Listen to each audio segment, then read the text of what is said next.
Top quality और consistent performance के लिए सिर्फ सिल्वर पंप्स। टॉप क्वालिटी और कंसिस्टेंट परफॉर्मेंस के लिए सिर्फ सिल्वर पंप्स, नाम याद रखना। मीडिया में उपस्थित सभी साथियों का मैं इस महाराष्ट्र के ऐतिहासिक भवन में स्वागत करता हूं। ये ऐतिहासिक भवन इस राज्य की लोकतांत्रिक यात्रा का प्रतीक है और उस ऐतिहासिक भवन में 75 वर्ष की ये लोकतंत्र की यात्रा और संसद की प्राक्कलन समिति और कई राज्यों की प्राक्कलन समिति के 75 वर्ष की यात्रा पर यह आयोजन बम्बई में किया गया, जिसमें राज्य विधानसभा विधान परिषद के प्राक्कलन समिति के सभापति, उनके सदस्य और संसद की प्राक्कलन समिति के सदस्य शामिल हुए। प्राक्कलन समिति के हमारे लोकसभा के सभापति संजय जायसवाल जी के नेतृत्व में ये 2 दिवसीय अधिवेशन सार्थक रहा, जिसमें कई महत्वपूर्ण निर्णय हुए। साझा रूप से अनुभवों को साझा किया गया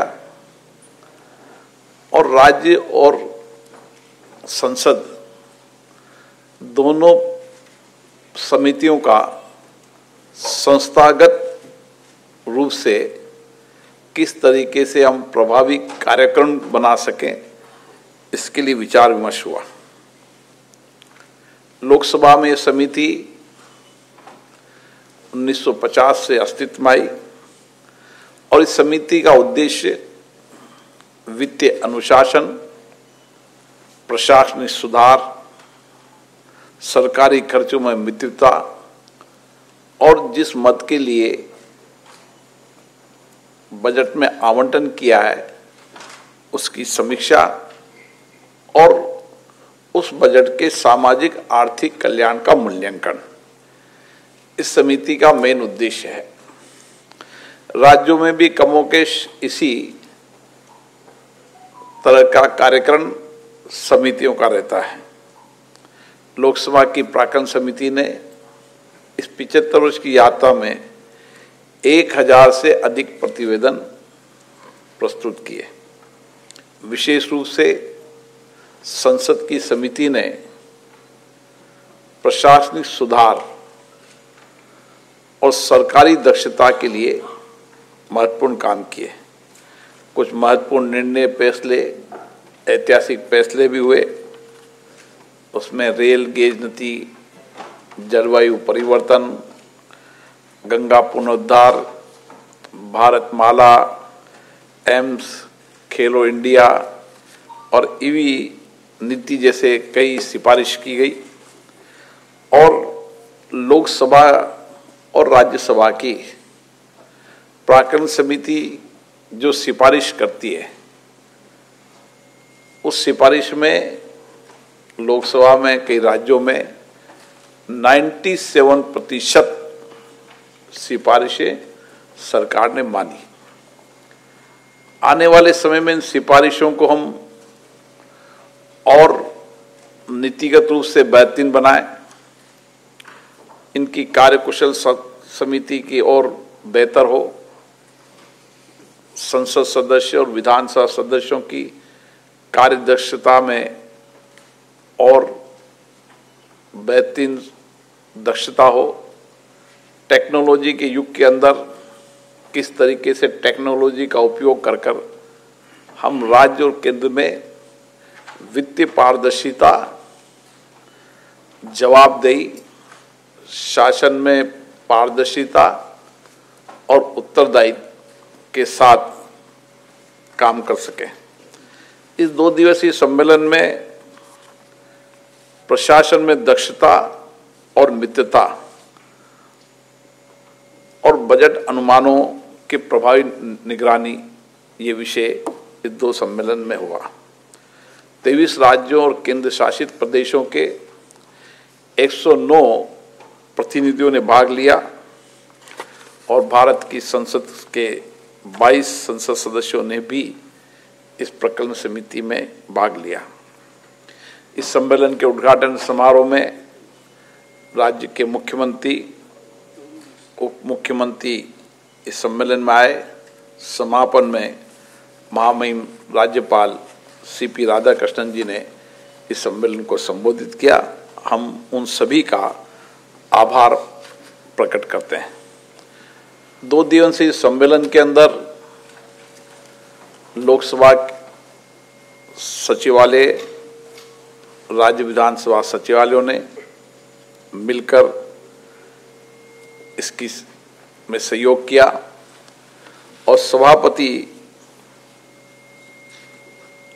संजय जायसवाल जी ने 2 दिन तक और हमारे राज्यसभा के उप सभापति 2 दिन तक लगातार इस सम्मेलन में लोगों की चर्चा संवाद सुनी। कुछ विचार विमर्श से कुछ निर्णय और फैसले भी हुए। विशेष रूप से उसमें बजट निगरानी के लिए और पारदर्शिता से काम करना, जवाबदेही से काम करना और सिफारिशें देते हुए सभी स्टेक होल्डरों से व्यापक चर्चा संवाद करना, ताकि हम बेहतर रिपोर्ट बना सकें। उसमें कई राज्यों ने अच्छे काम किए, उन्होंने अपने नवाचारों को भी यहाँ अच्छे विचारों के साथ प्रस्तुत किया, ताकि अन्य राज्य की समितियों भी नवाचारों के साथ अपने अपने राज्यों के अंदर प्राक्कलन समिति को प्रभावी और उत्तरदायी बना सके। इसी के साथ राज्य और केंद्र की समितियों में जो प्रशासनिक जटिलता आती है, उस प्रशासनिक जटिलता को निरंतर संवाद के साथ संस्थागत कार्यक्रम योजना बनाना और आम जीवन में कैसे परिवर्तन ला सकते हैं, इसके लिए भी विचार विमर्श हुआ। इस समिति का मुख्य उद्देश्य बजट अनुमानों के साथ बजट जिस मद में खर्च किया है उसका सामाजिक आर्थिक मूल्यांकन और समितियां फील्ड में जाकर भी उस मद में खर्च किए, चाहे वो इंफ्रास्ट्रक्चर हो चाहे सामाजिक कल्याण हो, उसकी भी निगरानी करती है और फील्ड में जाकर उनका मूल्यांकन भी करती है। समिति में कुछ महत्वपूर्ण फैसले भी हुए। विशेष रूप से समिति में AI तकनीकी का उपयोग बढ़ाना, डेटा एनालिसिस और बेहतर करना, समिति की न्यूनतम संख्या तय करना और प्रतिवेदन के मानकों को और बेहतर बनाना। इसी के साथ सम्मेलन में 6 संकल्प भी पारित हुए। बजट की निगरानी को और पारदर्शिता को प्राथमिकता के साथ किस तरीके से बेहतर तरीके से हम कार्यक्रम बना कर सकते हैं, इसके बारे में फैसले हुए। समितियों में अनुभव ज्ञान के साझा करने के लिए संस्थागत सिस्टम डेवलप करने का फैसला हुआ। प्रतिवेदन जो संसदीय समितियों ने सदन के पटल पर रख दिए, उसके प्रभावी प्रचार प्रसार, ताकि आम जनता को ये पता चल सके कि संसदीय समितियों के प्रतिवेदनों से क्या प्रभाव पड़ा। समीक्षा कार्यों में लगातार समयबद्धता हो और विशेषज्ञों की और भागीदारी हो। और सम्मेलन में यह भी फैसला हुआ कि लगातार राज्य और केंद्र दोनों मिलकर प्रशिक्षण और अपने अपने सदस्यों की क्षमता निर्माण के लिए भी बेहतरीन तरीके से प्रशिक्षण के कार्यक्रम के आयोजित करेंगे। मुझे आशा है कि आने वाले समय में इस सम्मेलन के माध्यम से जो फैसले हुए, निर्णय हुए, उनके माध्यम से संसदीय समितियां और प्रभावी कार्यक्रम की योजना बनाएगी।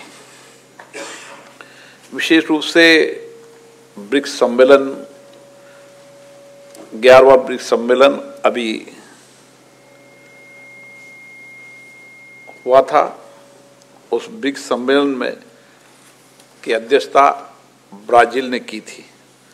ब्रिक्स में 10 देश, ब्राजील, रूस, चीन, दक्षिण अफ्रीका, ईरान, संयुक्त अरब अमीरात, मिस्र, इथियोपिया, इंडोनेशिया के संसदों ने भाग लिया और आर्टिफिशियल इंटेलिजेंस, वैश्विक व्यापार, अर्थव्यवस्था, अंतर संसदीय वैश्विक सहयोग, इन विषयों पर भी चर्चा हुई। विशेष रूप से हमारे उपसभापति ने अवगत कराया था कि संयुक्त घोषणा में भी सभी देशों ने भारत के पहलगाम में हुए हाल ही आतंक हमलों की कड़ी निंदा की और ये माना कि सभी ब्रिक्स देश मिलकर आतंकवाद के खिलाफ काम करेंगे। आतंकी संगठनों को फंडिंग रोकना, खुफिया जानकारी साझा करना, आधुनिक तकनीकी के दुरुपयोग को रोकना, जांच और न्यायिक प्रक्रिया में आपस में सहयोग करना, इस विषय पर भी हुआ। कुछ विषय जो आप जानकारी प्राप्त करना चाहते हैं कि संसद के अध्यक्ष के रूप में 1 वर्ष इस 18वीं लोकसभा के कार्यकाल का होने वाला है। इस 1 वर्ष के अंदर सदन के अंदर 4 सत्र हुए और 4 सत्रों के अंदर 104% प्रोडक्टिविटी रही। देर रात तक माननीय सदन में बैठकर सदस्यों ने चर्चा की, संवाद की। कई महत्वपूर्ण विधेयकों पर देर रात तक 2:30 बजे तक माननीय सदस्यों ने सहभागिता निभाई और इसके साथ साथ हमने आने वाले समय के अंदर इस लोकसभा में कुछ नए प्रयोग भी शुरू किए हैं। विशेष रूप से लोकसभा में AI तकनीक का प्रयोग करते हुए 22 भाषाएं जो ऑफिशियल लैंग्वेज पार्लियामेंट की है, उसमें सटीक और तेज गति से अनुवाद हो सके ताकि आम जनता को अपनी अपनी क्षेत्रीय भाषाओं से संवाद, चर्चा पहुंच सके और माननीय संसद सदस्य भी अपनी क्षेत्रीय भाषा में अपने विचार, अपनी भावनाएं, जनता की अपेक्षाएं, आकांक्षाओं को अवगत करा सकें और कई मुद्दों पर, नीतियों पर अपना विचार रख सकें। इसी के साथ साथ हमने ई पार्लियामेंट, ई नोटिस, ई क्वेश्चन के साथ हमने पार्लियामेंट को पेपरलेस करने के प्रभावी उपाय किए गए और उसके साथ वर्ष 1854 से लेकर अभी 18वीं लोकसभा तक हमने सारी डिबेटों को डिजिटाइजेशन कर दिया है। एक प्लेटफॉर्म पर मेटा डेटा से सारी डिबेट, चर्चाएं, विधेयक और प्रमुख मुद्दों पर चर्चा पर हर व्यक्ति पढ़ सकता है। इसी के साथ संसद को डिजिटल संसद बनाने के प्रभावी उपाय किए गए। अब डिजिटल संसद के माध्यम से माननीय संसद सदस्यगण और देश की जनता उसमें जो कुछ भी अभी तक माननीय सदस्यों ने विचार व्यक्त किए, उसको हमने डिजिटल के साथ वीडियो की लाइब्रेरी भी बनाई है और उसमें सभी माननीय सदस्यों के विचारों को अवगत, जो जब से लाइव कार्रवाई शुरू हुई जब से, और उसके बाद पहले आकाशवाणी को, दूरदर्शन के फुटेज को हमने कोशिश की है कि उसको भी प्रकाशन करें। हमने लाइब्रेरी को भी डिजिटाइजेशन किया है और उसके साथ माननीय सदस्यों को संवाद, चर्चा, रिसर्च पेपर, अन्य विषय उनके घर तक पहुंचाए इसलिए ऑनलाइन के साथ होम डिलीवरी सिस्टम को भी हमने किया है। इस तरीके से संसद में के कार्यक्रम में माननीय सदस्यों की दक्षता बढ़ सके और वह अपनी दक्षता से लोगों के सामाजिक आर्थिक जीवन में परिवर्तन ला सके, अच्छी चर्चा डिबेट कर सके, डिबेट और चर्चा का उच्चतम स्तर हो, इसके लिए भी लगातार प्रयास करते थे। जब कोई विधेयक या महत्वपूर्ण विषय होता है उस पर भी हम माननीय सदस्यों को, हमारे जो विशेषज्ञ हैं वो विशेषज्ञ समय समय पर कॉन्फ्रेंस करते हैं और विधेयकों के बारे में या महत्वपूर्ण मुद्दों के बारे में जानकारी देते हैं।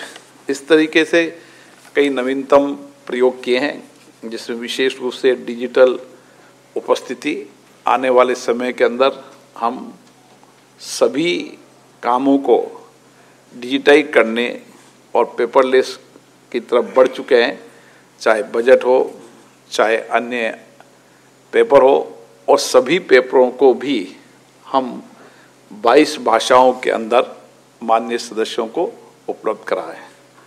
हम मानते हैं कि देश की विविधताएं, भाषा की विविधताएं, खान पान की विशेष विविधताएं, राजनीतिक विचारों की विविधताएं हैं, इसलिए हमारी कोशिश है कि संसद विविधताओं के साथ एक दिखे और सब प्रतिनिधि सार्थक चर्चा कर सके, विचार विमर्श कर सके और लोकतंत्र के अंदर किस तरीके से हम प्रभावी कार्यक्रम से हमने 75 वर्ष की यात्रा के अंदर जो आर्थिक सामाजिक परिवर्तन किए हैं, देश को आगे बढ़ाने में योगदान किया है, उसमें और चर्चा संवाद डिबेट का स्तर ऊपर उठ सके, इसके लिए प्रयास किए जा रहे हैं।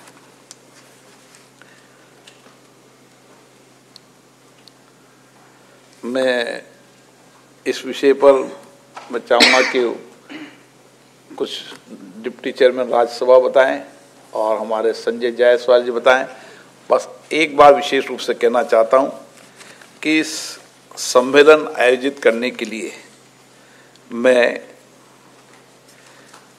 इस महाराष्ट्र विधानसभा के अध्यक्ष श्री राहुल जी, श्री राम शिंदे जी और राज्य के मुख्यमंत्री देवेंद्र फडणवीस जी को धन्यवाद देता हूं, जिन्होंने अच्छा आयोजन किया, अच्छे वातावरण में सार्थक चर्चा हुई और चर्चा और संवाद के अंदर सक्रिय भागीदार भी रही। इसके लिए मैं विधानसभा सचिवालय को धन्यवाद देता हूं। हमारे लोकसभा राज्य सचिवालय ने भी इस पर सहयोग किया और आशा करते हैं कि इस तरीके से संसदीय समितियों के चर्चा संवाद से हम संसदीय समितियों के और उपयोगी बना पाएंगे और शासन प्रशासन में और पारदर्शिता जवाबदेही ला पाएंगे। धन्यवाद।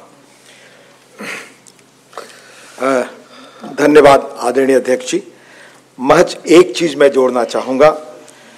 आदरणीय अध्यक्ष लोकसभा श्री ओम बिरला जी ने बहुत विस्तार से इस 2 दिवसीय एस्टीमेट्स कमेटी की प्रभावी बातचीत के बारे में आपको बताया, ब्रिक्स के बारे में बताया और लोकसभा में कितने नए प्रयोग हुए उनके बारे में विस्तार से कहा।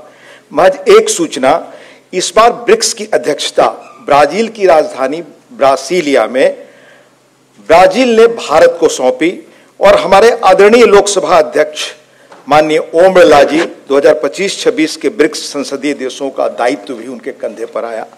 बस इतनी ही सूचना मैं जोड़ना चाहता हूँ। बाकी संजय जी आप कुछ बताना चाहते हैं?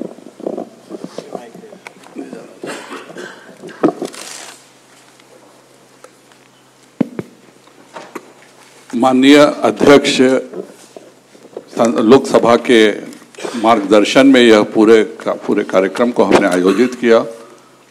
30 राज्यों के पीठासीन अधिकारी जो एस्टिमेट्स कमेटी के चेयरमैन हैं वो मौजूद थे।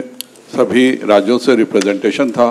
कल हमने 4.5 घंटे आगे कैसे बढ़ा जाए, जब 100 वर्ष पूरे हो प्राक्कलन समिति का, तो उसका क्या रूपरेखा होना चाहिए, उसके लिए भी हम लोग ने विस्तृत चर्चा की। माननीय उपसभापति जी का वहाँ भी मार्गदर्शन हमें प्राप्त हुआ और सभी ने मिलकर एक एनानिमस रिजोल्यूशन पास किया, जिसके बारे में माननीय लोकसभा के अध्यक्ष जी ने आपको बताया। मैं पुनः माननीय लोकसभा अध्यक्ष जी को और विधानसभा के महाराष्ट्र के अध्यक्ष जी, विधान परिषद के अध्यक्ष जी को बहुत आभार व्यक्त करता हूं कि उनके मार्गदर्शन और इस पूरे कार्यक्रम में यह एक पहली बार ऐतिहासिक बैठक हुई है और प्राक्कलन समितियां आगे कैसे कार्य करें उसके जो 6 निर्णय हुए हैं उन सबों को हम राज्यों में भी राज्य के विधानसभाओं के स्पीकर से मिलकर के अनुरोध करेंगे कि उन सभी के अच्छे से अडॉप्ट किया जाए। बहुत बहुत धन्यवाद।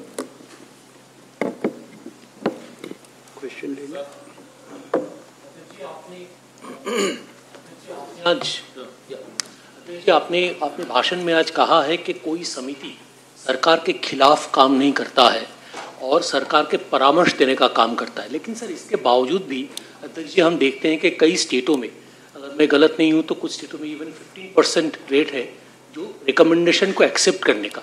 इसको कैसे आप क्या सुझाव देंगे, इसको किस तरह से बढ़ाना चाहिए? जब ये समिति का गठन हुआ था, गठन के साथ हमारे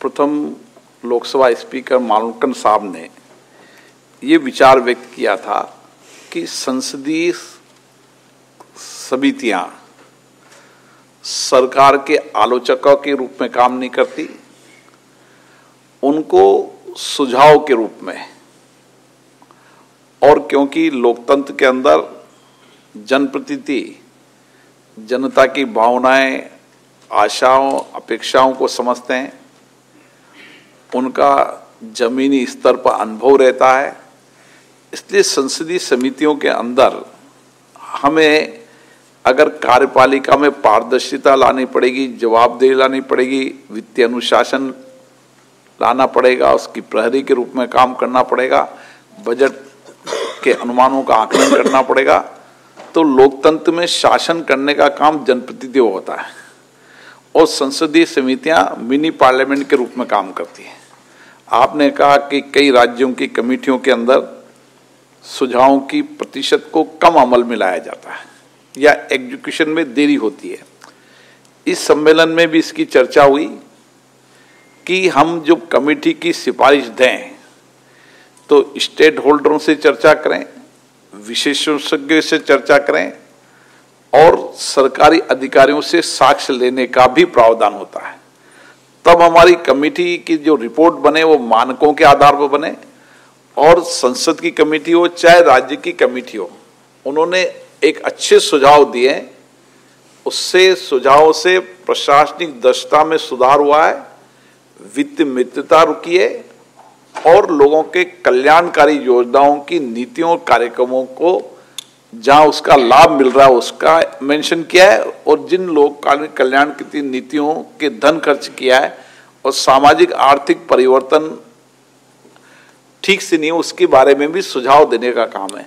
तो जब डेमोक्रेसी के अंदर सहमति असहमति का मत हमेशा रहा है, संसदीय समितियों के अंदर भी डेमोक्रेसी में रहने वाले लोगों को जो लगता है वो अपनी रिपोर्ट में लिखते हैं। सरकार से यह अपेक्षा की जाती है कि उसको सकारात्मक रूप से उन कमेटियों की रिपोर्ट को ले और सकारात्मक पहलू से अधिकारी उसकी जांच करे, ताकि हम और संसदीय समितियों के माध्यम से शासन में पारदर्शिता, जवाबदेही ला सकें।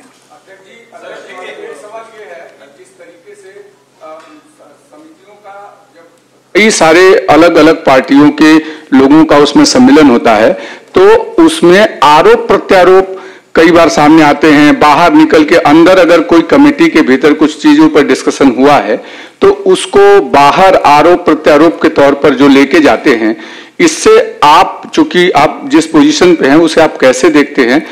और संसदीय समितियों में हमेशा दलों से, विचारधारा से उठकर चर्चा होती है और हर राज्य और केंद्रीय विधान, चाहे संसद हो, चाहे राज्यसभा हो, चाहे राज्य की विधानसभा हो, चाहे विधान परिषद हो, सबके अपने नियम प्रक्रिया है।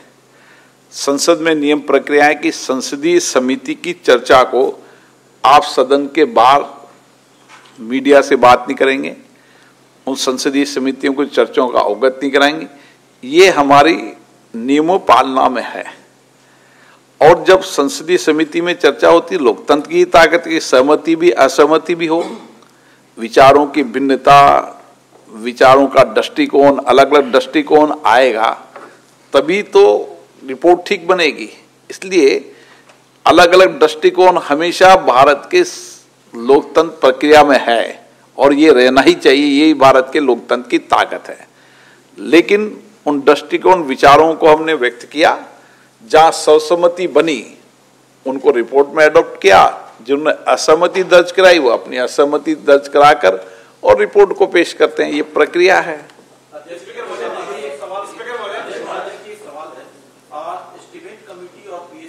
बहुत इंपॉर्टेंट कमेटी है और कई बार हम देखते हैं कि एस्टीमेट कमेटी की जो रिकमेंडेशन होती है वो पीएसी में उसमें सहमति नहीं बन पाती है। तो दोनों कमेटीज में तालमेल हो, इसके लिए क्या किया जा रहा है। एक सवाल और है साथ में कि जो स्टैंडिंग कमिटीज हैं उसके बारे में जनता में अवेयरनेस कम होती है, तो वो डायरेक्ट अप्रोच नहीं कर पाते हैं। तो जनता कमेटी से डायरेक्ट अप्रोच करे, उसके लिए भी कुछ कदम उठाए जा रहे हैं। ये अच्छा सुझाव है। जहां तक पीएसी और एस्टीमेट कमेटी का, दोनों के अलग अलग काम है, दोनों के अलग अलग समीक्षा के दायरे हैं। क्योंकि संसद में बजट पर व्यापक चर्चा होने के बाद भी और उसकी अगर व्यापक समीक्षा करनी है तो कमेटियों में होगी। इसलिए पीएसी जब समीक्षा करती है तो जो ऑडिट पेरा है उस ऑडिट पेरा पर वो समीक्षा करने का काम है। एस्टीमेट कमेटी का काम बजट अनुमानों और बजटों के मध्य में खर्च की राशि को ठीक से नियोजन हुआ नहीं हुआ, उस मद में खर्च हुआ नहीं हुआ, उसका तो सबके कार्यक्रम नियम और रूल्स में तय है और सभी संसदीय रूल्स और तय में चलती है। जहां तक संसदीय समितियों की जानकारी, यह आपने सही कहा। और इस सम्मेलन में भी संसदीय समितियों के अंदर एक्सपर्ट और जनता से और संवाद हो, इसके लिए उन्होंने निर्णय किए हैं कि संसदीय समितियां ज़्यादा से ज़्यादा जनता से संवाद करें, विशेषज्ञों से संवाद करें, जिन पर इसका प्रभाव पड़ने वाला उन स्टेट लोड से संवाद करें। जितनी संवाद होगा, जितने दृष्टिकोण आएंगे, उतनी ही कमेटी की रिपोर्ट बेहतर बनेगी। और इसके लिए भी राज्यों के प्राक्कलन समितियों से भी आपस में चर्चा और संवाद में ये विषय आया है।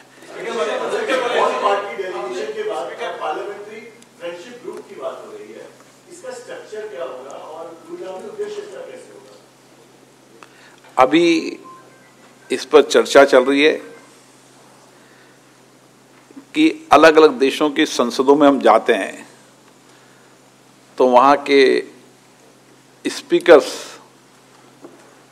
का ये आग्रह रहता है कि भारत में भी संसदीय व्यक्ति समूह बने और इसके लिए हम सभी राजनीतिक दलों से चर्चा करेंगे और उसमें सभी राजनीतिक दल के सदस्य होंगे उस ग्रुप में और जिस देश में होंगे उनसे सभी राजनीतिक दलों से चर्चा कर सभी सदस्यों से चर्चा कर कौन से देशों का ज़्यादा आग्रह है वहाँ फ्रेंडशिप बनाने की प्रक्रिया की योजना बनाएंगे। आपने कहा कि समिति प्रबल होनी चाहिए, सक्षम होनी चाहिए, लेकिन महाराष्ट्र में अभी जो स्थिति है, जैसे अंदाज समिति एस्टिमेट कमेटी वैसे ही आश्वासन समिति महत्वपूर्ण रहते हैं। महाराष्ट्र में अभी देखा जाए तो विधानसभा में 2000 से ऊपर आश्वासन प्रलंबित है, परिषद के आश्वासन भी 1000 से ऊपर प्रलंबित है।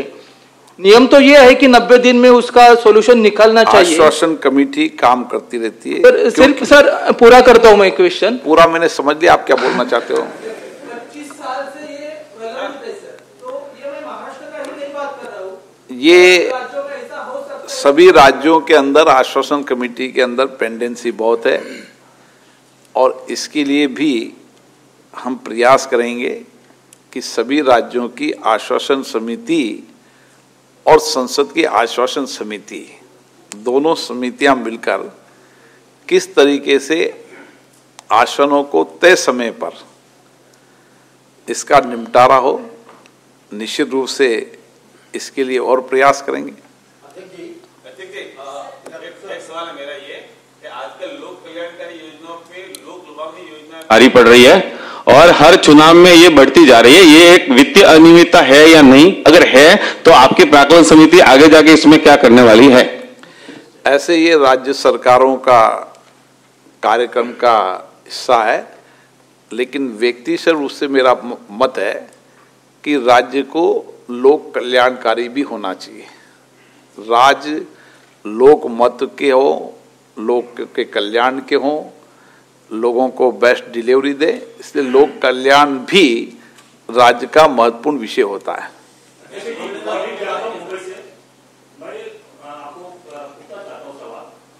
अभी 2 दिवसीय आपकी एस्टीमेट कमेटी की बैठक हुई, अच्छी बैठक हुई।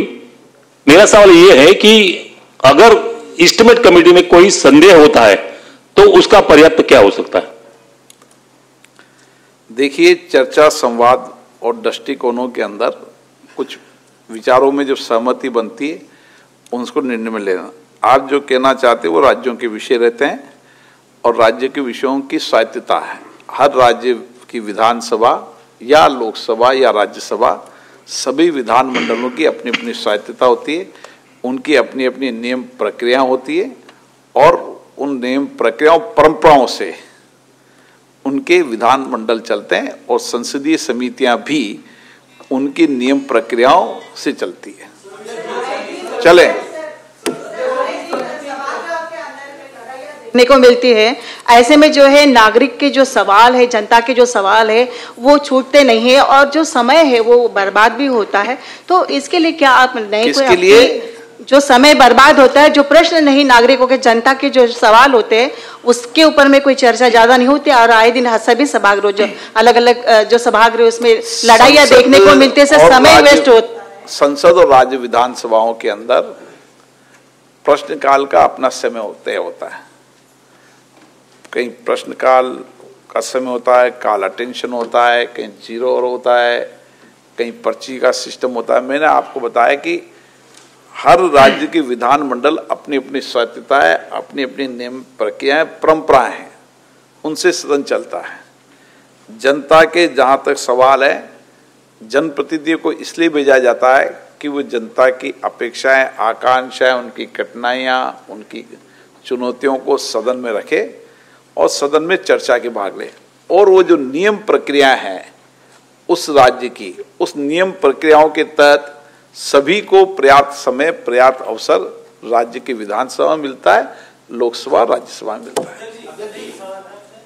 है। राजस्थान की विधानसभा में आपको हमने गरजते हुए सुना है करप्शन के खिलाफ, लेकिन प्राक्कलन समिति के सामने करप्शन के जो केसेस आते हैं, कई कार्मिक दोषी भी पाए जाते हैं, वो जब सेवानिवृत्त हो जाते हैं तो क्या, ये सुझाव कल भी आया था, तो क्या प्राक्कलन समिति उनको बुलाकर जांच कर सकती है? क्या बात प्राक्कलन समिति का जो दायरा होता है, प्राक्कलन समिति का अपना दायरा है, उनके अपने नियम प्रक्रिया हैं, उस दायरे के अंदर प्राक्कलन समिति काम करती है। प्राक्कलन समिति पूरे वित्त के अलावा उनका कामकाज प्रशासनिक दक्षता है, लेकिन जिस राज्य की विधानसभाओं, लोकसभा में प्राक्कलन समिति के क्या क्या कार्यक्रम हैं वह नियमबद्ध है और उसी नियम प्रक्रिया और उसी परिधि में उसको काम करना चाहिए। उस परिधि में वो काम करे। उसमें अगर किसी मुद्दों पर कोई जांच का विषय है और उनकी नियम प्रक्रियाओं में मुद्दे जांच कर सकते हैं तो निश्चित रूप से करना चाहिए।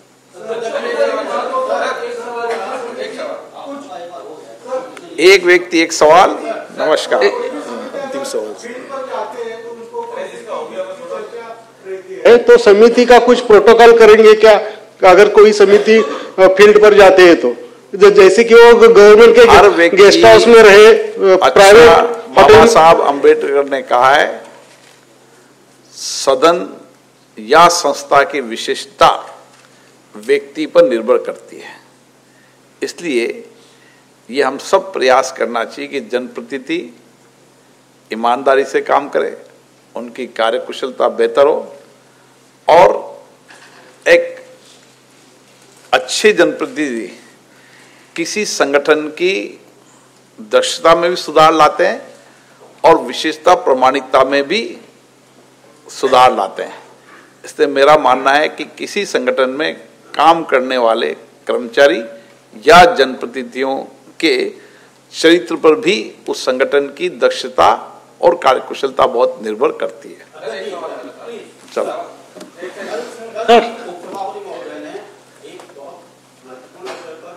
जताई थी वो है कैश ट्रांसफर का विषय।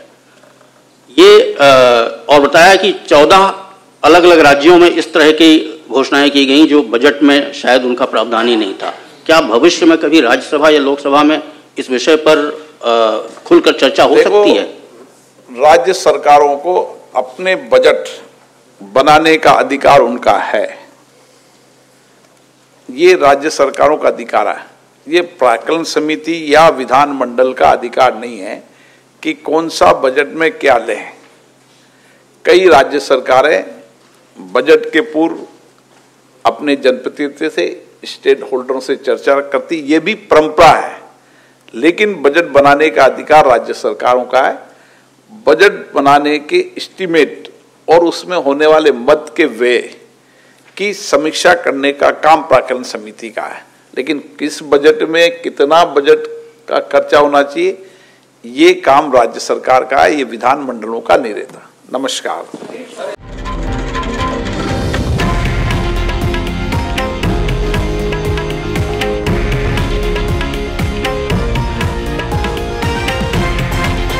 हे आहे देशातील नंबर 1 न्यूज नेटवर्क आणि आपण पाहत आहात TV9 मराठी, एकमेव।